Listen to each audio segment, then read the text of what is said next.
Hey guys, welcome back to the channel.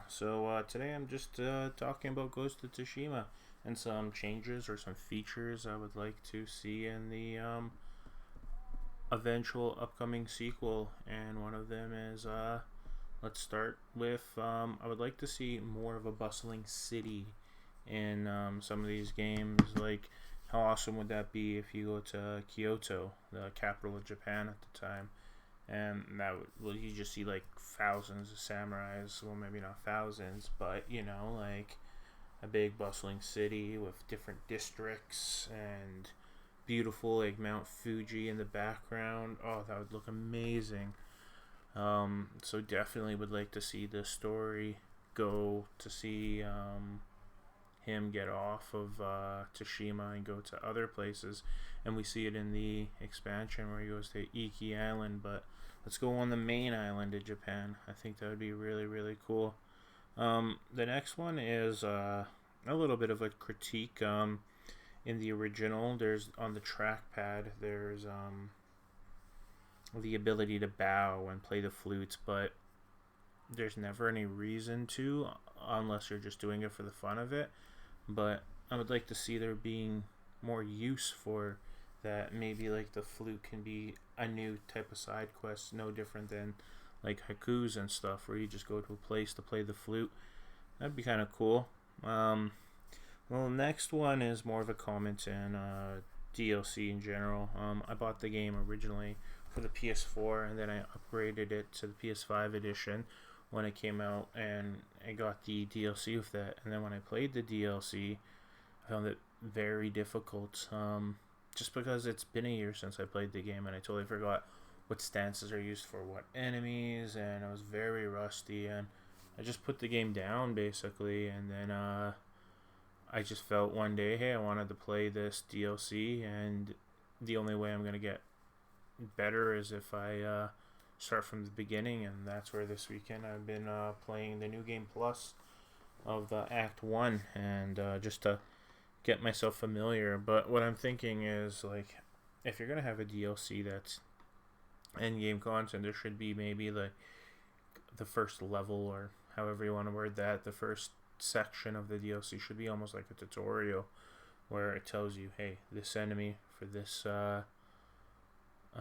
stance, and these need to here's some jumping, here's some horses, horseback riding, here's just the basic controls down, and you play that for an hour just to get back into the flow of things. And maybe make it optional. If you're already playing the game after the DLC comes out, then you would obviously not need that type of thing. But I would definitely like to see that in DLCs in general, where if you're going to come out with it a year later, let me play it and get more used to it. The next part is the map thing. So I remember originally I didn't put this on the list, but like the first time you play a game, maybe you want to explore every inch of the map. But I guess I'm not too happy with how you unlock the maps.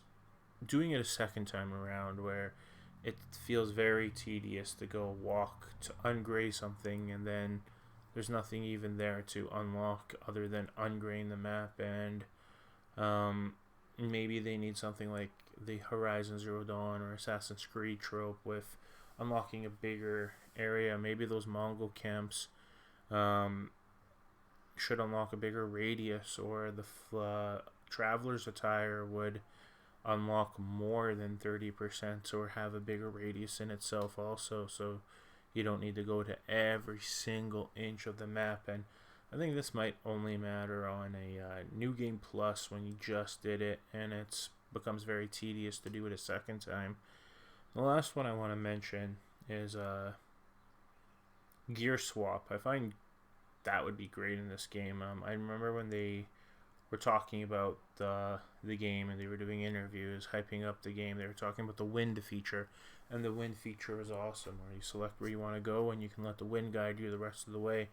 And it really helps with like immersion, and that's what they were talking about. This game is very immersive, that you don't need to pause. But the battling and the way the system is, you need to constantly pause to change the attire you're in, because chances are you might be in your traveler's attire most of the time because you want to get that additional perk for unlocking 30% more of the map. But then the second you're in a showdown, you're changing to like the family attire, and then you're changing if you're going to use arrows and stuff. So I would like to see some sort of like you pulled R2 or something like that, and there's different types of attires you can swap to, and I think that would be very useful. If you're, okay, I want to take a bow, I don't want to pause, go into the bow, go into the settings, change my armor, take the shot, then repause because I'm going into like my Mongol armor or my family armor or back into the traveler's attire.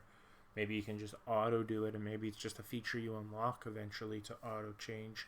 But I do think if you're going to have armor that's a little bit of this, you're going to have features in this game of armor that specializes in like focusing on different gear, then you're going to need to implement some kind of system that you're not pausing 5 times every battle.